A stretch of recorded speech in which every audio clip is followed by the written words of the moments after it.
Good evening. Welcome to PoliticIt podcast. Tonight we have Matt Gwynn with us, and Matt is from House District 6. Yes, sir. And Chief of Police in Roy, right? Correct. Very good. Nice to have you in. Matt, to start with, I mean, you haven't been on before, so let's talk a little bit about you. Okay. What in your childhood do you think helped develop you into the person you are today? I mean, let's talk a little bit about what's going on. No, that's actually a pretty big question right out of the gate, so thank you for that. So I was born here in Ogden. I was raised in Roy. I got 4 brothers, and we grew up in a lower income home with 2 parents who were battling drug addiction.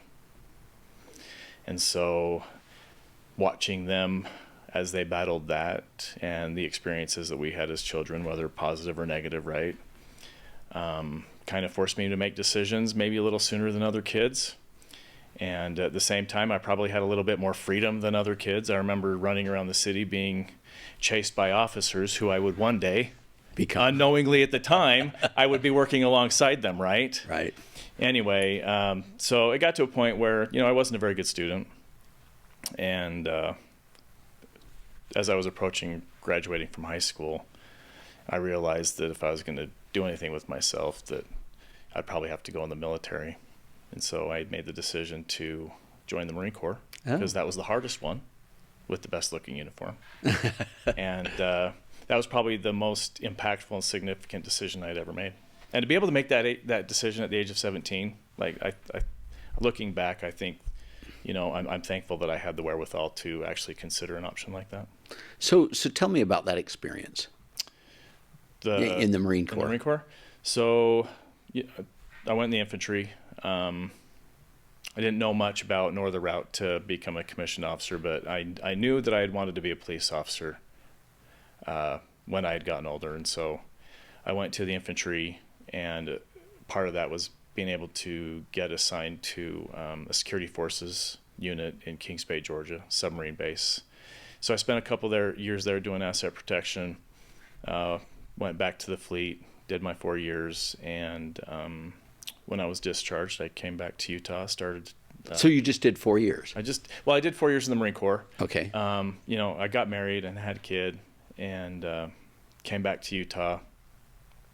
And while I was transitioning from military life to civilian life, we ended up getting a divorce, and after our divorce, I re-enlisted in the Air Force Reserves because it was I missed military life. Right. And I would have liked to have stayed in the Marine Corps, but I didn't want to be traveling up into Idaho or into California to do reserves. We did have an infantry unit in Salt Lake, but I was looking for something different. And so I re-enlisted in the Air Force Reserves and worked security forces at Hill Air Force Base, and actually started a career in corrections at the time. Oh, very good.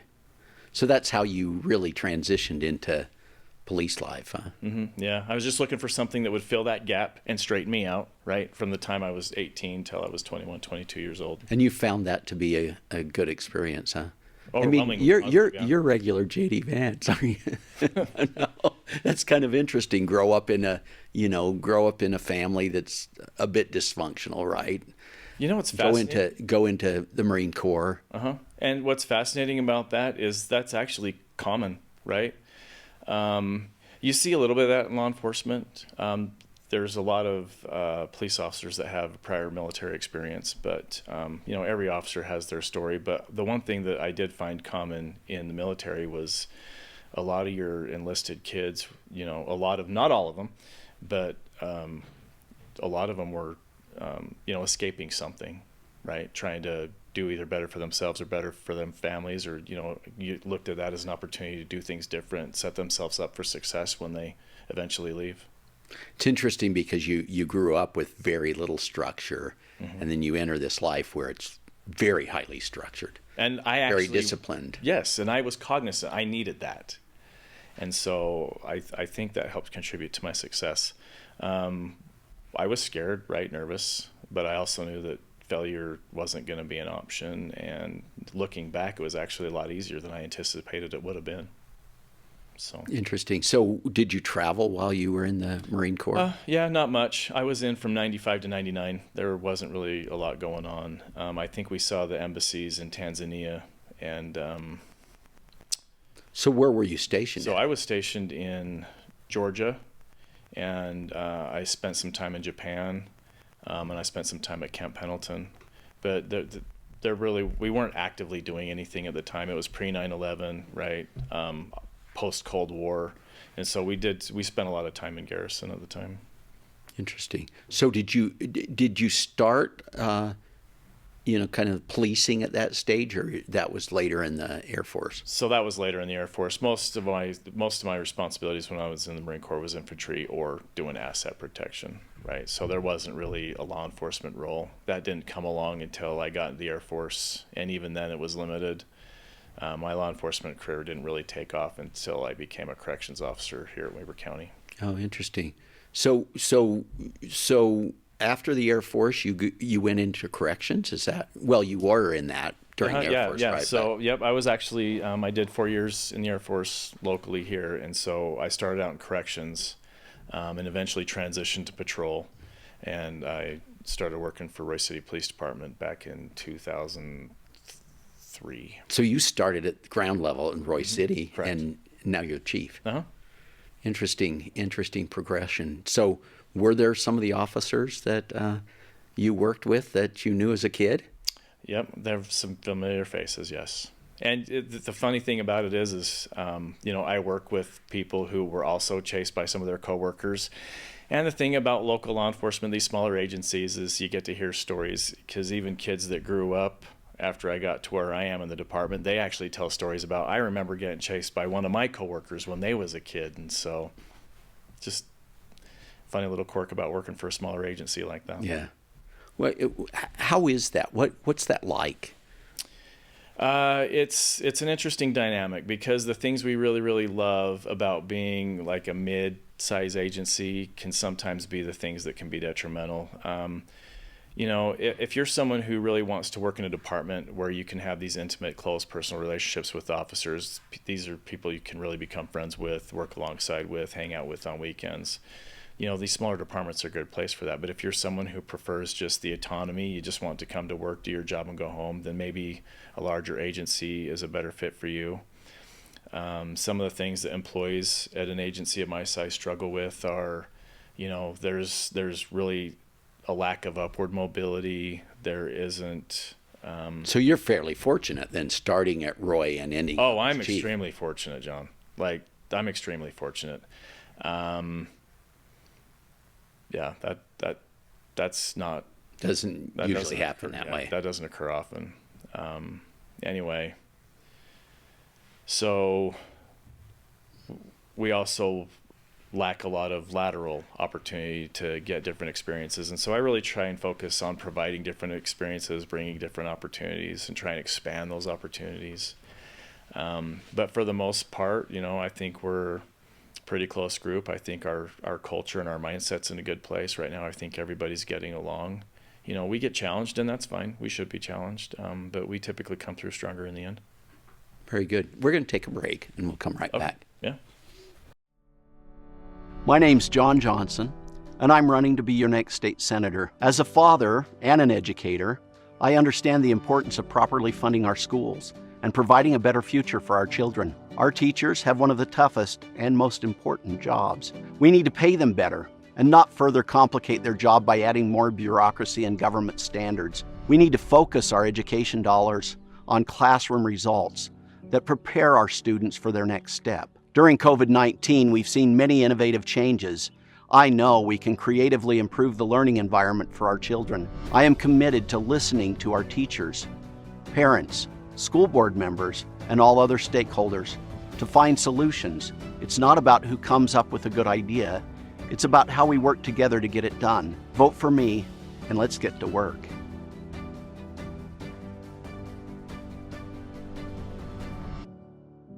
Welcome back to PoliticIt. We're here with Matt Gwynn, of course, Chief Gwynn, and you're the police chief in Roy, and a candidate now again. You've served in the House in District 6. So, What drove you to go into politics, do you think? It's kind of interesting to, you know, kind of look into somebody and say, why did you do this? What got into your head to think? Well, I hope she doesn't. Sorry, Leah, I'm about to tell the story. So, okay, first off, the only thing that I aspired to be growing up was a police officer, right? And I never aspired, I never planned to be the police chief. I just wanted to be a police officer. And now I find myself in the unique position of being a police chief, which was never really intended. A sitting House member in the Utah legislature, which was never anticipated. And an adjunct professor at Weber State University in the political science department. Oh, interesting. And so do you have a degree from Weber then? I do, yeah. My undergrad is political science, and then I've got a minor in history. Huh. At the time, though, they didn't have a master's of public policy and administration, but I wanted to continue being a wildcat, and I bled purple, and the only way I could do that with a master's is if I went to Northwestern. So my master's of art is from Northwestern. Oh, interesting. Yeah. So did you actually attend Northwestern, or did you do it online? They had their online curriculum, which was asynchronous to their on campus, yeah. And then my wife and I actually did travel to Chicago so I could walk. That's cool. That was actually a really good time. Actually, a fine university. Mm-hmm. Yeah, yep. So, Dr. Leah Murray at Weber State actually wrote one of my letters of recommendation when I applied. Oh, that's cool. So yeah, I had my GI Bill as a result of being in the Marine Corps. And I was going to Weber State to continue my education so that I could, at least promote in Roy, right, as a police officer. And when I applied and declared my major, it was initially criminal justice. And I took a criminal justice class, but I'd been working in criminal justice for several years, and I thought to myself, why do I need a degree in criminal justice if I'm actually doing that, right? Right. And so I thought, well, okay, what can I do different? And so as I started taking some of my general education or my elective classes, I took a voting behavior class and another political science class. I don't actually remember what it was, but Dr. Leah Murray was one of my professors. And if you've ever sat in a classroom with her, it's fascinating. She cares a lot. She's very passionate. That's cool. She's very animated. But the one thing I noticed different in her classroom than some of the other classrooms I've been in, she actually has a lot of fun, right? And her students actively engage one another. They actively engage her. And that was an experience unlike any other that I had had. It was also the only class that really required me to engage other members of the community, whether it be elected officials, appointed officials, right? Other residents. And so one of our assignments was to interview a council member in the city where we live. And so I interviewed a council member on the city council where I resided at the time. And I learned of a planning commission vacancy. So I thought, this has been interesting and intriguing, and we'll see if it's fun as it appears. And so I applied for a planning commission vacancy. And it came up on an agenda a few weeks later, and I was the only applicant. And right out of the gate, the mayor and the council started going back and forth about whether or not they should be making this appointment. And I found that to be fascinating. And you thought, I'm the only one applied. Who are they going to get? Right. And why is there so many fireworks? I really want to know what's happening here. And so the appointment was made. I don't remember what the vote count was. All that mattered was that the appointment was made. And so I spent a few years on my planning commission, and then I really got to learn about the politics of municipal politics. I really got to learn about the zoning and the ordinances, and I really actually got to take a deep dive that I wasn't able to get anywhere else. And fast forward a couple years, and there was a vehement disagreement in the way a development was taking place. And I showed up to a city council meeting one day and unknowingly got terminated at that council meeting. Had no idea it was coming. There was a discussion item on the agenda, and that agenda item came up, and I found myself getting fired from the planning commission. And that lit a fire in me. And so I ran for city council. I thought that they were doing the community, and I thought that they were doing this individual a disservice. And what he was doing was lawful, and I made my concerns known. And then, anyway, long story short, I ran for city council. I was so excited to tell Leah. Dr. Murray. Yep. Dr. Murray, I'm running for city council. She looked at me, she goes, I'm so happy for you, right? Yeah. And then she says, but you should know you're probably going to lose your first election. And I'm like, thanks, right? And sure enough, You did, huh? I did. I took the walk of shame back to her. I'm like, you're right. Thank you. Thank you for being honest with me and setting expectations. And we joked about it and had a lot of fun. But the one thing that I realized, and we did talk about, is while I was campaigning, going door to door, I was setting up name recognition, right? Policy preferences, stuff like that. And that certainly helped the second time that I ran. And I won that election. And as a result, I actually was elected a second time for Far West. For the city council. Oh. Yeah.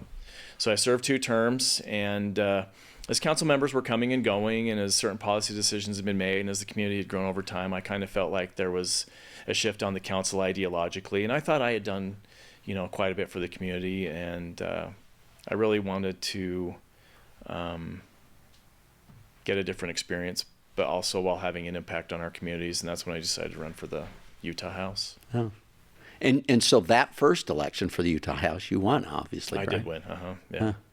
Interesting. So I know you've played a significant role there in terms of, I think you've done a good job representing law enforcement and, some of the things you're passionate about personally. Thank you. I remember a bill we worked on together that for 4 years. Yeah, ended up being a really good thing, right?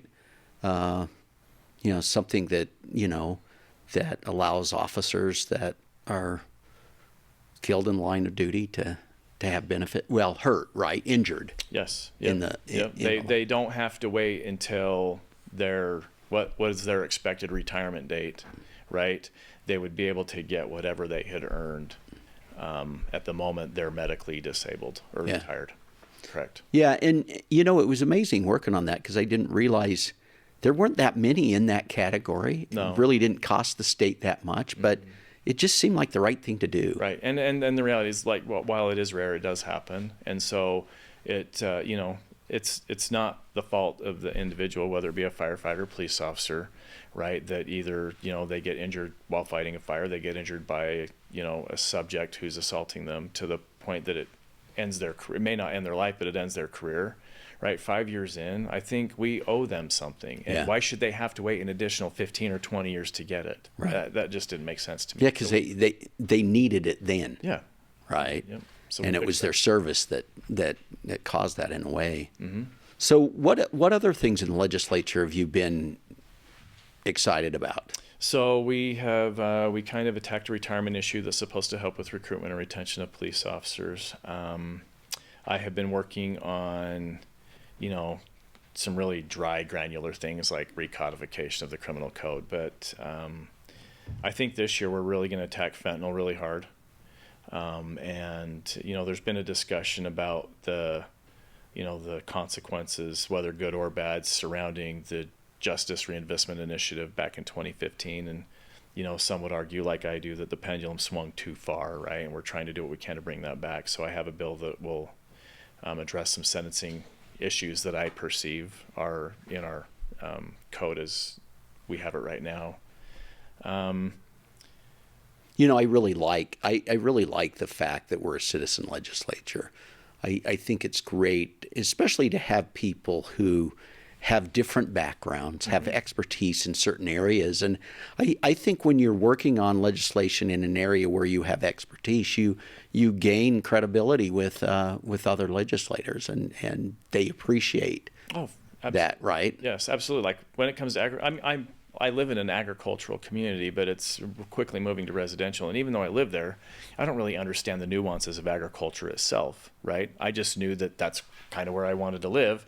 But now it's transitioning, right? And so I have to rely on those who are in our body that are in agriculture. They are farmers, right? Yeah. I have to rely on those that are experienced and work in energy when we make decisions as it relates to energy. And so, I'm just as thankful for them as they are for me when it comes to the public safety aspects of the policy making that we do.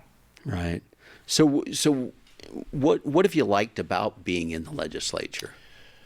I have really liked the ability to illustrate that anyone from any walk of life can come down there, or at least try to come down there, win or lose, and still have an impact on policy making. They can still leave their fingerprints in places that will leave an impact all over the state without actually having to travel all over the state.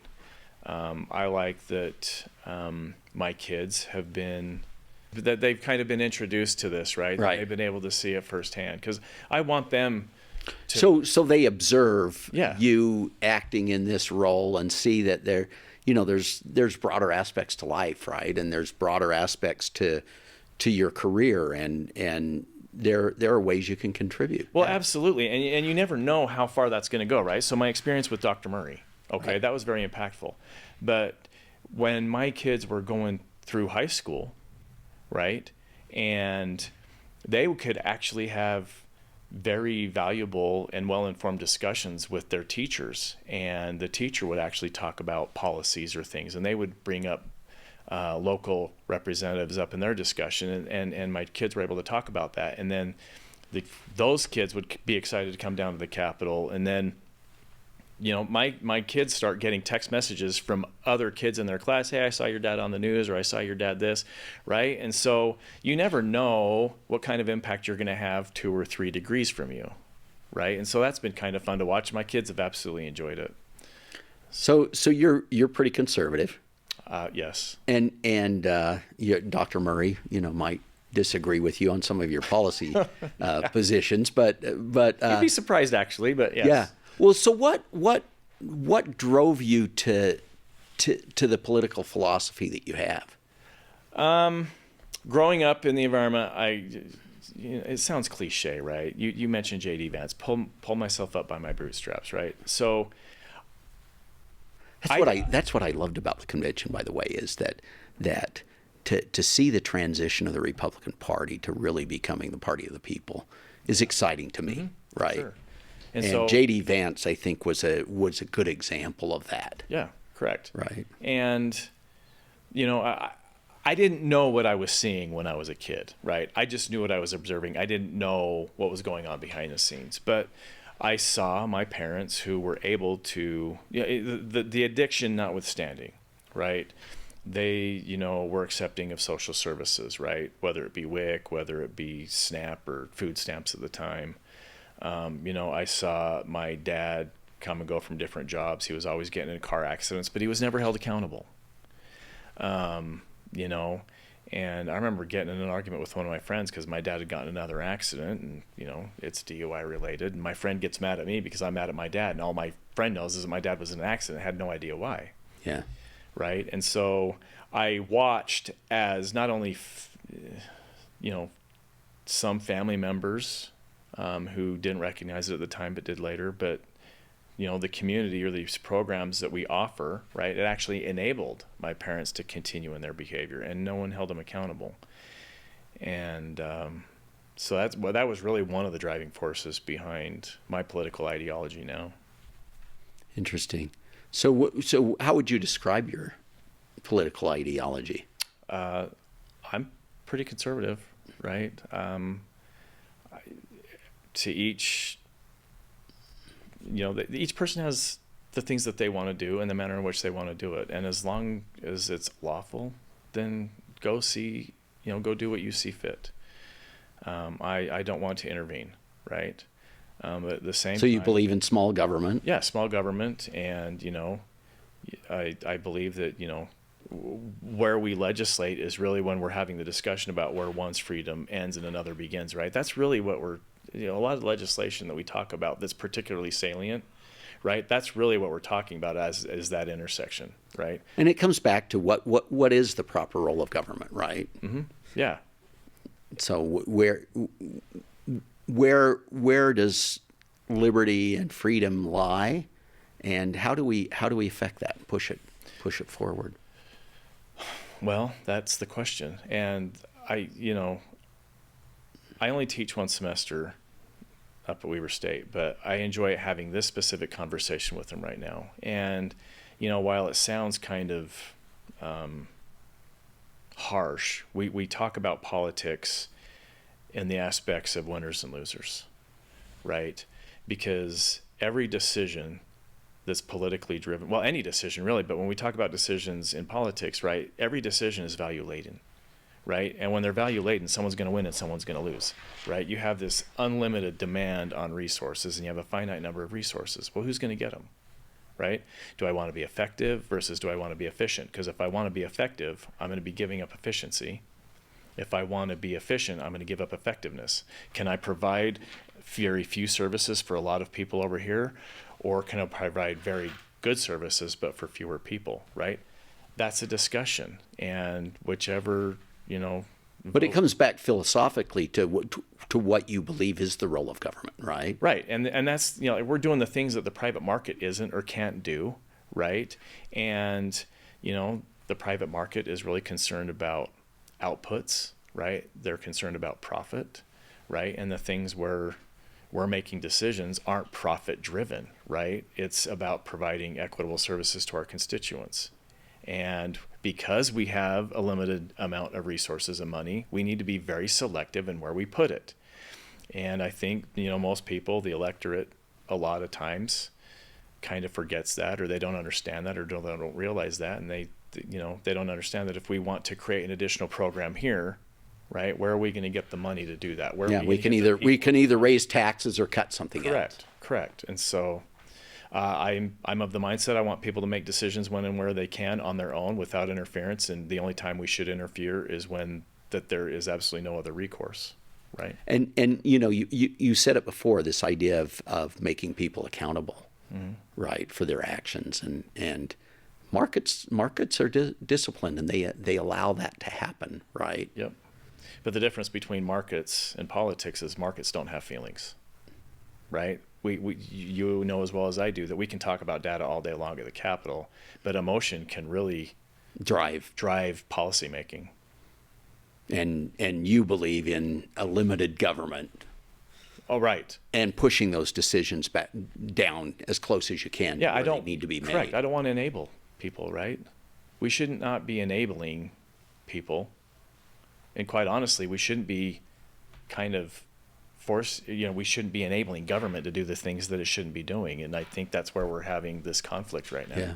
Right. So we're out of time. So why don't you, what would you like voters to know about Matt Gwynn in this election? Because you're up for reelection now, right? Right. What would you want voters in your district to know about you? Well, I mean, on its face, I'm the public safety guy, right? And right. So public safety has been on the minds of a lot of people, locally and nationally. And what I can tell you is in Utah, we are not immune from the things that we're seeing nationally, right? That's just not the case. While we'd like to think we are, we're not, right? I'm the only House member that has actually put on riot gear and been on the actual front line of a riot and been hit with items thrown at us by rioters, right?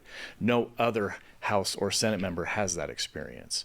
And so when it comes to public safety, right, that's kind you have a perspective that's unique that needs to be shared. Yes, right? and that's on the forefront of my mind, right? Because that is the legitimate role of government, right? We have a constitutional mandate to provide for the public safety of our constituents. So First and foremost, no one else down there has that experience with the exception of me. However, that being said, I do have municipal experience. And so in that role, I was able to make decisions that were actually nonpartisan, right? I brought conservative values and principles to those decisions, and I was able to do that. But having been in that role, you realize that local local control over a lot of those issues is paramount, right? Local, oh, absolutely, right. And we always have that discussion down at the Capitol, right? Is the state going too far? When are we intervening on local control? When are we overstepping? Yeah, because we're big supporters of the 10th Amendment, right? And we believe in federalism, and we believe the state should be independent to make decisions, right? And the cities feel the same way, right? Right.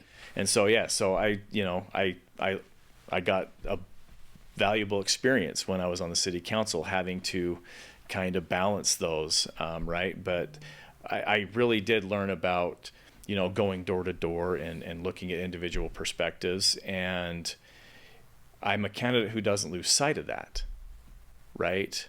And quite often we think we're going the right direction when we make a policy decision, or we think we're going the right decision when we write a bill. And it's not until after we actually having a discussion that we learn that maybe we forgot about this or we forgot about that, or there are going to be negative consequences. What are they? How can we minimize them? Can we minimize them? And then we may learn that maybe this isn't the right policy decision. I will tell you, and a lot of my colleagues might get mad at me for saying this, but I'm not passive aggressive, and I'm proud of that as a candidate. I had a great conversation with Speaker Schultz the other day, and he asked me the question straight out, like, what's the one thing that kind of frustrates you? And the passive aggressiveness that we have on the Capitol, like that building, this system was not designed for passive aggressiveness, and so I think we confront a little too much of that. Right. And so I'm a candidate who will confront that. Yeah. And listen to other points of view. Listen to other points of view, yeah, because I can't address concerns and problems. I can't debate. I can't negotiate if I'm not aware of the things that you're aware of, and you just don't want to provide that information to me because you think that somehow is going to give you more political capital. I just don't believe that's appropriate. Yeah, very good. Well, we're out of time. Thanks. So go vote for Matt Gwynn. Please. We'll see you. Great. Thanks, John. Okay, thank you. We'll see you guys next week.